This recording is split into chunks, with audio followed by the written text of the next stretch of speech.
Amahoro mwese ndabaramukije abandi mwiriwe abandi mwaramutse amahoro y'Imana bane namwe. Hano ntabwo ducishije mu kakandi kavya bibwa byitira abakozi b'Imana ariko turaza kubisubira mu kanya. Ariko kano kantu ushimye hano kukavugaho kubera kenshi na kenshi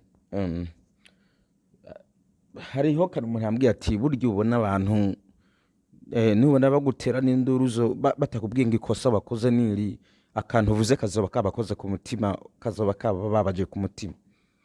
Koko harigiwe n'umuntu yadusata kubwihana ikosa riri burya umuntu nuwaza kubwira ati hano hantu hari ikosa sivyo none iyo umuntu amaze kubwira ati hano hantu hari ikosa abagomba kugukebura kugira ngo uhinduka. Mugabo umuntu aje kubwira ngo uri imbuguru umujinga atakubwiye impamvu akwise umujinga cyangwa ngo ikibwa n'ibindi burya ni waba ari umujinga kandi niwe abari kibwa. Ivyo rero ndamaze kubibona mu bantu benshi kenshi na kenshi turavuga ku bintu ngaho vyo ku Burundi. Ohora uzubona ngaho injiji dufise mu Burundi zihagurutse zivuga ngo we wamubona ibibi we wamubona ibibi gusa we wamubona ibibi ubona ibibi ngaho gusa kubona ibibi uvuga nabi igihugu wanka igihugu urasezugura igihugu dusigaye tukwanka ngo ku bintu uvuga ngaho by'igihugu ngo turakwanka ubujambo nk'ubwo. Mugabo ivyo ndiko ndabwira ntabwo vyanka abantu biba amafaranga ya leta ntabwo vyanka abantu bashira igihugu mu kaga ariko ndakunda uburyo buri gihe perezida keshi na keshi yama yerekana yuko ibibazo ari abarundi ubwabo cyane cyane bari mu gihugu.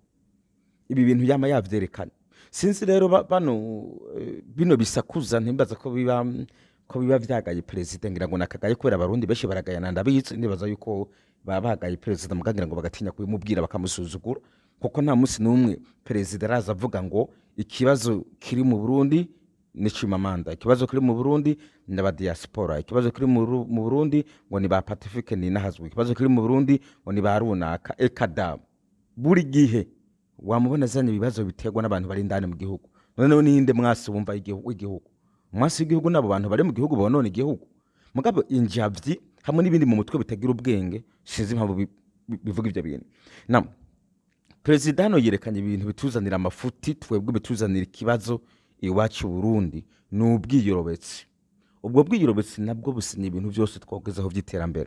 Reka hano abivuge gatoya mwumvurize ano majambo hanyuma cindangiza reka mwumvurize ibintu perezida hano avuze. Ngwe ntimenya niyo ntinegura Cyane. Abarundi tafise umugenzo wuko kizira yuko tubona ibintu bibi dushaka kubona ivyiza tukabisigiririza cyane. Nico gituma usanga n'ubwiyorobetse buturimwo Cyane. wewe nkakubona ko ikintu nari kuguhanura nkanka kukivuga kubera kizira kuvuga ibintu bibi duca tuguma rero turabiyorobetse ivyo navyo bigatuma taho tuja cyane. Nihagira bamuhariza ngo ntavuze ibyo. Je perezida mama mumva namandabisubira mu perezida no perezida wacu amajyamba yamavuga keshi harimo ukuri menshi cyane harimo ukuri. Ikintu cyo tudahuriza ko na perezida nuko adashira mu ngira ibintu ico cyonyene kimwe ariko murabona yuko ibi bintu avuze muze mugende muraba abarundi benshi nuko nyene bateye. Mugabo namna ko perezida avuze ati ikibitera abarundi babikora bino bintu n'ubwiyorobetse. Ubwiyorobetse ntabwo ari bwiza ni vyabandi baca bagenda bavuga ngo twe ngo turishoboye mugabo batishoboye ariko bagitwaza ngo barishoboye biyorobeka kugira ngo bereke abandi bantu yuko bashoboye. Ngo igihugu ngo sinkambere ngo ubungo kigeza ahantu heza babizi ko kitageze heza ngo hari ibintu biriko bigendeka nabi kubera iki ubwiyorobetse. Ubwo bwiyorobetse rero nibwo buca bugeza igihugu mu kaga. Iyo abarundi benshi bakunda igihugu cyane cyane nk'abari ndane mu gihugu nibo bakunda gukoresha no majambo. Iyo bakunda igihugu baba bari ku muntu akavuga hari kibi. Iyo umuntu amaze kuvuga hari kibi abantu baca bagenda guhiga hanyuma igihugu bakagishira ku murongo. Mugabo murabona yuko ngo mu Burundi dufise imigenzo ituma igihugu tutagishira ku murongo. Imigenzo hano rikavuze ngo ni nk'imigenzo. Ngwe ntimenya niyo ntinegura. Abarundi tafise umugenzo wuko kizira yuko tubona ibintu bibi imugenzo. Murumva uno mugenzo abarundi bafise ko atari mwiza uno mugenzo ntabwo ari mwiza. Niyo mpamvu ngaho baca bagenda no kuzivya umuntu agombye kubivuga hano yabivuze. Iyo umuntu agombye kubivuga hari amakosa baca bamuzivya reka muvurize ngende yabivuze.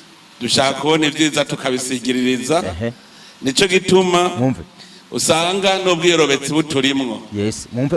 Wewe nkakubona ko ikintu nari kuguhanura nkanka kukivuga kubera kizira kuvuga ibintu bibi. We nkakubona ko ikintu kibi nkanka kuguhanura kubera ko kizira kuvuga ibintu bibi, ntarabwa nabi, ntatukwa. Ibi nivyo vyononye Burundi.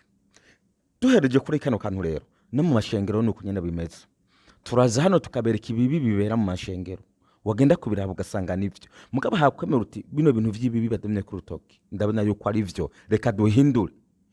Baca barakara bagaca baza gutuka, wewe uriko wiyama amabi yo bagaca batangura kubatera amashurwe. Niyo mpamvu mubona mu mashengero harakajagari, harabuze n'abantu bohaguruka ngo bavugireho ku mugaragaro atagutinya. No muri politike no mu Burundi nuko nyene. Nimba rero mugomba yuko Burundi butera imbere, mureka ahantu hari amakosa duhavuge. Gusa niyo twaza tubeshera Burundi, ivyo bintu tuze tubihanirwa. Je niyo bumva hari ibintu ndiko mbeshera Burundi, please ambassade y'u Burundi, gouvernement y'u Burundi, izindondera impamagaze nzokwitaba. Niyo yumva hari ahantu ndiko ndayibwira ibintu, ndayibeshera, ndayagiriza ibinyoma canke ivyo navuze mbeshe. Mugabo igihe bazabaza ko ivyo tuvuze ari ukuri, uko kuri bagashobora kuza kukwigaho kukabateza imbere, baremera abatuze bose uko kuri tukuvuga. Iyi niyo mpamvu rero je n'amavuga ahantu mbona ibibi, kuko nze ko bose batinya guhakora. Imana ihezagire president hamwe n'abarundi. Ariko nane bagiye gatoya no foto hepfo, iyi foto hepfo ne ifoto yefune ndabagiye gatoya mureke ndavugaho gatoya. Iyi foto nayibonye kuri Indundi, iri mugenda muze kwirabira kuri Indundi TV nihiri ngaho. Nibisanzwe kubamamariza iri kuri Indundi TV nihiri iyo video ngaho. Ni uyu mugabo hano yagiye kugurisha amatongo atabifisemo uruhusha, atabiruhusha afise, aragurisha amatongo. None umunsi nabone ngaho bagenda kuyakabo bantu, mugabo nawe baramureka. So mu Burundi na bino bintu rero mu bisubire mu hano kirazira kikazizwa yuko umuntu agurisha amatongo atabifitiye uruhusha. Ahubwo je ndatinya ko aya matongo magurije muri abanyagihugu mahava mugenda kuyabaka mucyo mutangura kuza kubesha imitwe ngo mwahaye Fabrice ngo yaguriye abanyagihugu, ngo mayahaye bande ngo babaguriye abanyagihugu. Ibi bintu muze murabishira mu bwenge, mubatsa amatongo mubaho umuzibukiro. Uwo muntu yatanze amatongo atabifitiye uruhusha mugende mu mupfunge n'ivyo, ahubwo mubigurishe muhuwo muzibukiro banyine amatongo mama yasohoyemo. Muba mugize neza, kuko birababaje yuko umuntu ashobora kugura itongo ukatuzuka ukavuga ngo vaho, na wa muntu agurishije rya tongo atabifitiye uruhusha ntimigere mu mufata. Imana bahezagire.